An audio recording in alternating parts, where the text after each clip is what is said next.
had to react to this because one of the biggest outspoken queens that I don't get why she's not running. Why hasn't anybody put on the nominee for the presidency, or at least made her the first lady? But she's speaking out about. Anyway, I'll let her explain. Of RBG was that her vacancy not be filled until the new president takes office in January. That was her dying wish. Tonight, Mitch McConnell. How do you go against someone's dying wish? Not only someone's dying wish, someone that's as loved and has broken down as many barriers as she has. Dying wish. That he was going to and do that shit before the body's cold. Of her dying wish. I mean, that's like pissing on her legacy, almost literally. This is horrible, etc. But we know who this man is. We know who this man is. This is a man who does not care about a dying woman's final wish. Clearly. And so, listen, we need to size up what we are up against. And what we are up against is a profoundly corrupt, established network. Because this isn't just Trump. Yeah, of course. Trump would not be able Trump's to just do one man. any He's of the things, the most powerful, but any of the things that he, the thing that's supposed to keep the president in balance is checks and balances going down. Only problem is all his checks and balances are people that agree with him. So this isn't just about Trump, and that's so it's like me and me being the boss of a company, and my this presidential election is just the tip of this.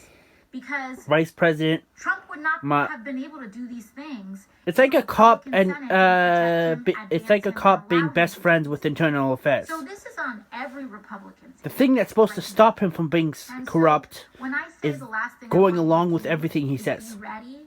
What I mean is, listen, Mitch McConnell's ready. He's ready. He wants to jam through a. Yeah, shouldn't there be, if someone dies in office, shouldn't there, like, be a rule that there has to be a week or two of mourning? Supreme Court, getting his Supreme Court nominee in his like, hell, the Pope dies, there's that 24-hour thing. The Queen dies, there's not an instant, here's the crown. Oh, they might be, but...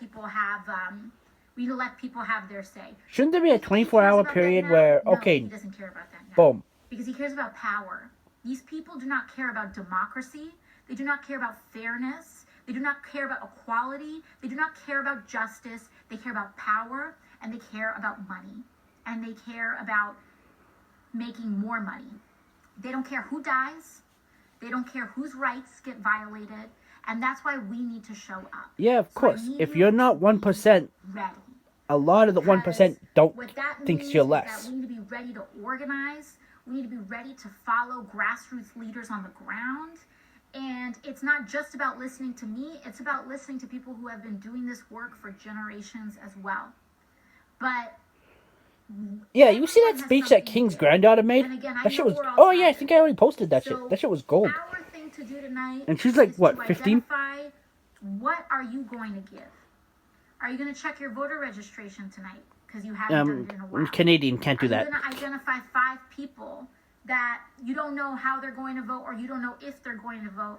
Are you going to identify 5 people, or 5 of your friends, 5 people that only you can get through? Again, all my friends are Canadian, can't do that.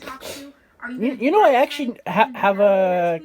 I think she's technically my auntie-in-law, but she says she's going to vote for Trump. We're in Canada. Use that time. She doesn't get the problem there. Are you going to be able to write? Are you going to be able to correct misinformation that you see on Facebook and social media?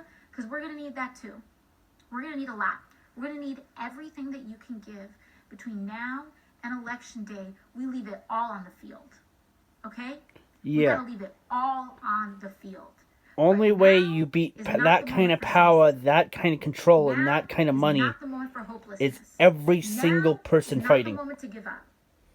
We do not give up. And people like this that actually have and really integrity, power, and not be just able to make speeches like this. unproductive, it's actively harmful for our democracy.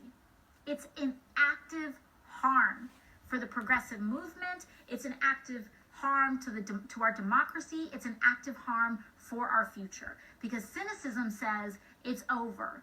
Cynicism says we can't do it. Cynicism says don't bother trying.